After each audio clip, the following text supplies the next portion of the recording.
Amin ya Rabbal.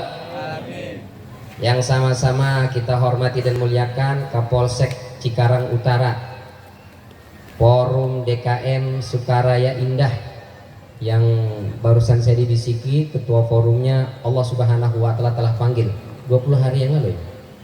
Masya Allah.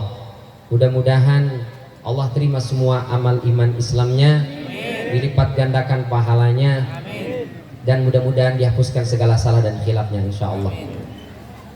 Yang kami hormati dan muliakan Majelis Taklim ibu-ibu seperumahan Sukaraya Indah. Ini kalau nggak ada ibu-ibunya Sukaraya doang Pak, indahnya hilang.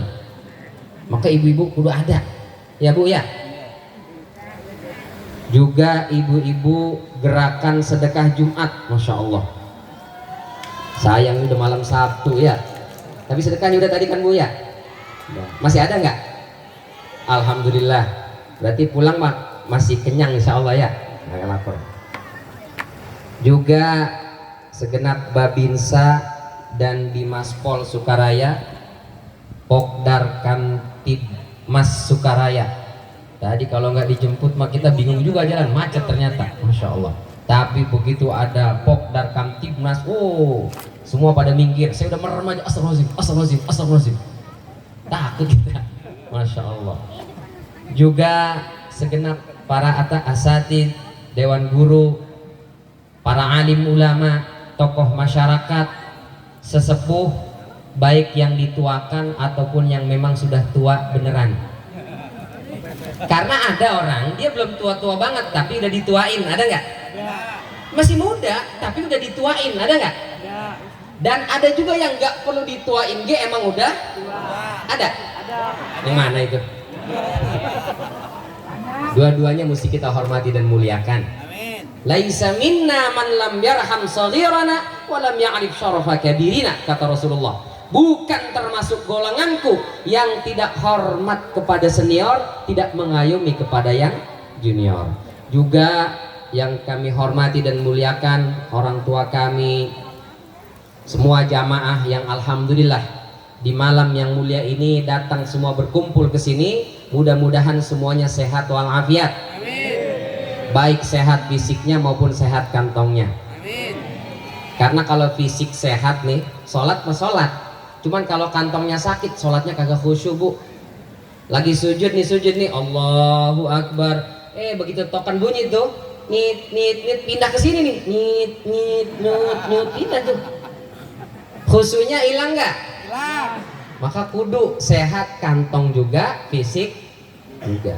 Mudah-mudahan semuanya sehat. Amin. Ada sebuah hadis riwayat Imam Bukhari. Kata Rasul sallallahu alaihi wasallam, "Inna lillahi malaikatan yatufuna fil ard yaltamisuna ahla dzikri." Allah itu punya tentara dari kalangan malaikat semacam Satpol PP. Apa tugasnya? Tugasnya keliling di atas muka bumi. Yaltamisuna ahla dzikri, nyariin orang-orang yang suka pada ngumpul. Habis itu laporannya kepada Allah Subhanahu wa Ta'ala. Dan Allah tanya, wa huwa a'lamu bima yas'al. Malaikat, itu ngapain orang-orang pada ngumpul di bundaran Sukaraya Indah?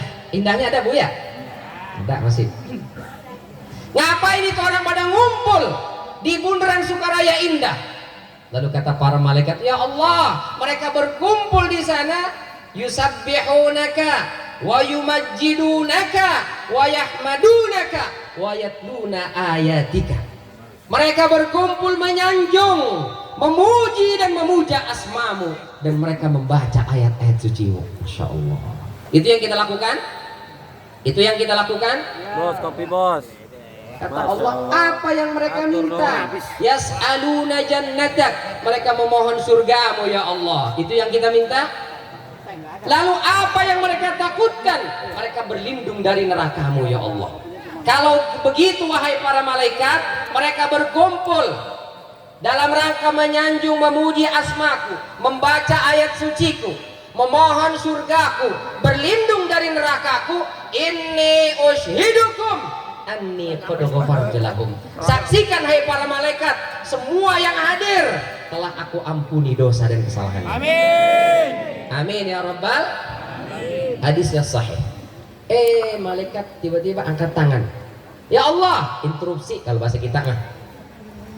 Inna fihim laisa minhum, tapi nggak semua datang untuk ngaji. Lah terus ngapain? Tahu, dari baru datang di pojokan aja pojokan. Ini saya nggak nunjuk ya, jangan kesinggung. Di pojokan ngempet aja bari ngorok. Yang satu lagi datang, tapi selfie aja. Ada status, alhamdulillah ngaji. Apa isi ngaji? Pokoknya ngaji aja dulu. Yang penting status duluan. Ini bagaimana ya Allah? Tidur dia, main HP dia, dapat nggak ampunan? Apa jawab Allah nih? Kata Allah, humul julasa la yashqa bihim jalisuhum. Inilah perkumpulan, siapapun kalau sudah datang ikut nimbrung, semua akan mendapatkan ampunan dari Allah. Alhamdulillah. Amin ya Rabbal. Amin. Berarti boleh main HP Ustaz? Boleh, silahkan. Cuman jangan dirinya sendiri doang dong difoto. Kita juga yang di depan difoto ya Ustaz ya. Berarti boleh tidur, boleh, silahkan. Tetap dapat ampunan dari Allah Subhanahu wa Ta'ala. Tapi kalau semua tidur, saya langsung pamit pulang dah. Nah, kita ngomong sama siapa? Pada tidur semua. Masya Allah. Itulah berkahnya majelis ilmu. Coba kalau majelis mancing 2 jam deluk kagak dapat ampunan dari Allah Subhanahu wa Ta'ala. Masya Allah. Masya Allah. Makanya orang mancing itu kagak bakal bisa maju, Bu.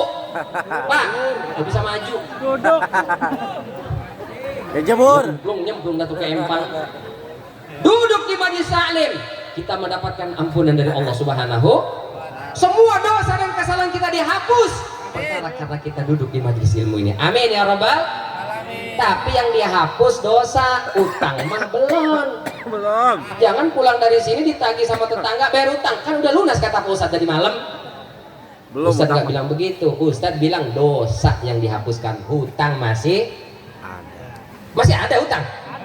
Lah, udah kebayar lah ya. Amin, alhamdulillah. Bapak Ibu yang dirahmati oleh Allah, malam ini kita berkumpul dalam rangka memperingati pergantian tahun dalam Islam. Dan ini berawal dari peristiwa hijrah Nabi kita Muhammad sallallahu alaihi wasallam dari Mekah Al-Mukarramah menuju Yathrib di zaman itu, yang bermakna kurang bagus, negatif. Maka Rasul ganti dari Yathrib yang maknanya celaan, cercaan, diganti menjadi Madinah Al-Munawwarah, yaitu kota yang memiliki adab, etika, dan juga akhlak yang baik. Amin. Ini berawal dari hari Kamis di tanggal 27 Safar. Hari apa? Amin. Kira-kira kalau ditanya masih mau jawab maka agak Bapak Ibu? Masih Ustaz. Gak apa-apa, ngantuk-ngantuk kan dapat pahala kan? Ya pun dosanya. Hari Kamis 27 Safar. Ada apa itu? Ada perkumpulan sidang rapat istimewa yang dipimpin oleh Abu Jahal. Rapat penting. Di mana itu? Di Darun Nadwah. Di mana? Darun Nadwah. Apa sih Darun Nadwah? Dar secara bahasa artinya rumah. Nadwah secara bahasa artinya simposium, sidang, rapat. Kalau kata orang Betawi, Darun Nadwah itu terjemahannya convention hall. Orang Betawi itu. Betawi sebelah mana itu? Lah Kulon pokoknya. Kulon aja terus. Ini Darun Nadwah yang mendirikan kakek buyut Rasulullah. Siapa itu? Qusay bin Kilab, kakek Rasulullah. Nabi kita Muhammad sallallahu alaihi wasallam bin Abdullah bin Abdul Muttalib bin Hashim bin Abdi Manaf bin Qusay bin Kilab bin Murrah bin Ka'ab bin Lu'ay bin Ghalib bin Fihr bin Malik bin Nadar bin Kinanah bin Khuzaimah bin Mudrikah bin Ilyas bin Nizar bin Mudar bin Ma'ad bin Adnan. Yang bisa ngulang balik duluan. Dikepelin. Bu, masih ada kepelan tadi? Nah, yang bisa ngulang silakan balik duluan, dikepelin sama ibu-ibu penggerak sedekah Jumat. Masya Allah. Jadi Darun Nadwah ini siapa yang mendirikan? Kakek buyut Rasulullah. Untuk apa? Untuk rapat menyelesaikan permasalahan umat. Apapun masalah di kampung itu, apapun masalah di tengah-tengah masyarakat diselesaikan dengan rapat di Darun Nadwah. Setelah Nabi kita Muhammad SAW mendeklarasikan dirinya sebagai Nabi dan Rasul, Darun Nadwah dipakai oleh Abu Jahal untuk rapat bagaimana menghentikan dakwah Nabi kita Muhammad SAW. Maka dipimpinlah sidang oleh Abu siapa? Jahal. Abu bapak, Jahal artinya bodoh. Kok bisa bapaknya bodoh mimpin sidang, Ustaz? Bisa kalau yang milih pemimpinnya juga bodoh. Oh, maka hati-hati tuh, jangan sampai. Maka Abu Jahal membuka rapat. Hari ini kita adakan rapat sidang istimewa. Muhammad ini nggak bisa didiamkan. Lama-lama dakwanya semakin menyebar, semakin hari semakin meluas, pengikutnya semakin bertambah. Kita siksa, kita ancam, mereka tidak takut. Lama-lama kalau kita biarkan satu Mekah akan jadi pengikut dia. Maka harus kita tentukan hari ini apa langkah yang kita ambil menghentikan dakwahnya Muhammad. Ada usul dari pojok pimpinan sidang. Saya punya usul. Apa usul sampean? Bagaimana kalau Muhammad itu daripada kita pusing mikirin dia, penggal aja, bunuh, selesai urusan. Di samping sebelah sana ada dari partai apalah pakai baju warna, nggak usah lah ya, jangan partai lah. Peserta sidang, kita kan lagi ngomongin sidang, apa yang ngomong partai.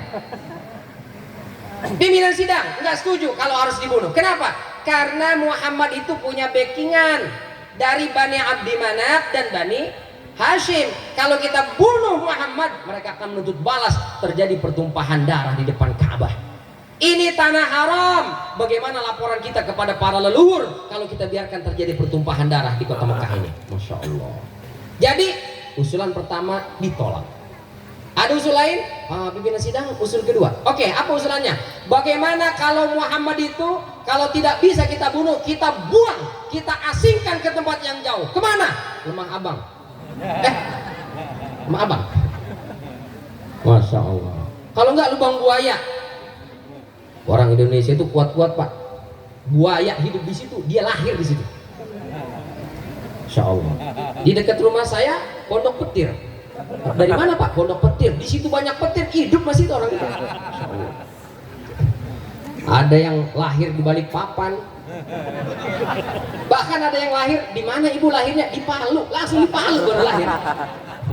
Orang Indonesia tuh kuat, hebat-hebat semuanya, Masya Allah. Asingkan Muhammad ke tempat yang jauh. Lalu ada sebagian mengatakan nggak bisa. Kalau kita asingkan, Muhammad itu punya retorika yang luar biasa. Kalau ngomong itu kayak menghipnotis. Orang itu langsung diam, duduk, termenung, menyerap semua kata-katanya, langsung jadi pengikutnya. Kalau Muhammad kita asingkan, di sana dia akan menyusun kekuatan. Dia akan mengumpulkan massa. Setelah banyak, dia akan menyerang balik ke Mekah ini. Jadi nggak bisa kalau kita asingkan. Lalu apa dong? Diam semua peserta sidang. Ada usul? Diam. Karena tidak ada usul, maka rapat kita skor 1 kali 30 menit. Pada minum, pada makan. Udah habis makannya. Lanjutin aja lah rapatnya. Rapat dilanjutkan kembali. Gak jadi sidang. Nah, lalu tiba-tiba datanglah seorang lelaki tua. Memaksa ingin masuk. Gak boleh masuk. Ini rapat penting. Hanya pejabat orang-orang hebat yang boleh masuk. Anda gak boleh masuk. Kata lelaki tua, saya harus masuk. Musuh kalian dan musuh saya sama, yaitu Muhammad Sallallahu Alaihi Wasallam. Kalau saya diizinkan masuk, saya akan memberikan usulan yang tak mungkin terfikirkan oleh kalian. Akhirnya dibolehin masuk. Begitu masuk, Abu Jahal, pimpinan sidang, saya punya usul. Apa usulan bapak tua? Kita bunuh aja Muhammad. Bapak tua, usulan itu udah mentok, nggak bisa. Caranya, maksudnya bagaimana? Kalau yang bunuh satu orang, emang nanti keluarganya akan menuntut balas. Supaya tidak terjadi penuntut balas, gimana caranya? Jangan satu orang yang bunuh, terus bunuhnya bareng-bareng. Itulah ide membunuh secara berjamaah. Jadi Sambo itu masih kalah cepat sama Abu Jahal itu. Gimana caranya? Setiap kabilah dan suku yang ada di Mekah ini mengutus satu orang pemuda. Kita kasih senjata, lalu mereka mengepung rumah Muhammad, biarkan mereka yang membunuh Muhammad di rumahnya sendiri. Masya Allah. Kalau sudah itu terjadi, nggak mungkin Bani Hashim, Bani Abdi Manaf menuntut balas kepada 12 klan atau kabilah yang ada di Mekah. Oh, usulan mantap ini. Kapan eksekusi? Malam ini juga. Berarti malam apa tuh? Malam 25. Udah lupa baru tadi ngomongin. Malam Jum. Ya malam Ustaz, namanya ngaju udah ngantuk. Udah jam berapa ini? Jam 11. Belum. Malam Jumat tanggal 28 Safar. Rumah Rasulullah sejak maghrib dikepung oleh 12 pemuda dengan senjata lengkap. Nah, kenapa tidak langsung disergap? Menunggu malam hari, nunggu penduduk Mekah semua tertidur lelap.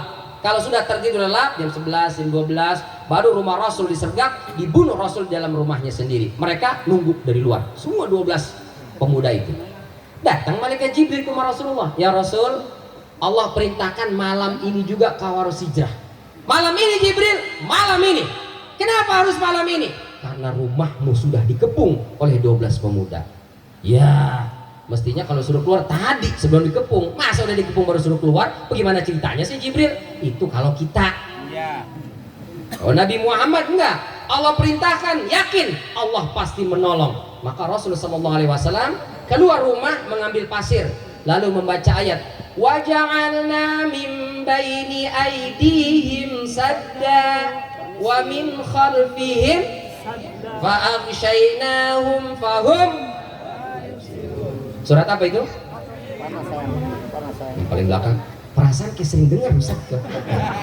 Yasin. Surat apa? Ayat berapa? Ayat 9. Apa artinya? Waja'alna min baini aydihim sadda. Kami jadikan di hadapan mereka penutup, penghalang. Wa min khalfihim sadda. Di belakangnya juga penutup dan penghalang. Faghshaynahum. Kami tutup penglihatan mereka. Fahum la yubsirun. Mereka enggak lihat. Nabi Muhammad keluar, semua mata melotot, nggak ada satupun yang lihat. Dengan membaca surat Yasin ayat berapa? 9. Ini mukjizat yang Allah berikan kepada Rasulullah. Tapi Bapak Ibu jangan ikut-ikutan. Bawa motor lupa pakai helm, pakai Ada polisi. SIM juga nggak tahu di mana. Jalan aja. Motornya juga kebetulan belum kebayar pajaknya. Jalan. Ada razia di depan. Bismillahirrahmanirrahim. Ada razia. Gimana ini ya? Oh iya, kata Pak Ustadz ada jurusnya. Wa ja'ala min baini aydihim sadda wa min khalfihim sadda faghshaynahum fahum la yubsirun. Prit. Selamat pagi Ibu. Bisa perlihatkan SIM dan STNK-nya? Bapak bisa lihat saya. Maksud Ibu apa? Saya sudah baca Yasin ayat 9. Bapak masih bisa lihat saya? Ya bisa lihatlah. Bohong tuh Ustadz tadi malam. Gak bisa dipakai begitu ya.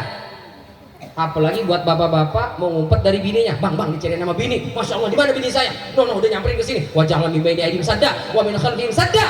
Faghshaynahum fahum la yubsirun. Gak bisa. Bukan buat itu. Apalagi kalau ada debt collector, udah lagi baca itu. Saya mau Yasin dari awal sampai akhir, Bang, biar kagak ditagih katanya. Gak bisa. Ini mukjizat yang Allah berikan kepada Nabi kita Muhammad sallallahu. Nggak lihat tuh 12 pemuda. Rasul keluar rumah, nggak lihat, nggak tahu, nggak bisa mendeteksi keberangkatan Rasul Sallallahu Alaihi Wasallam. Masya Allah.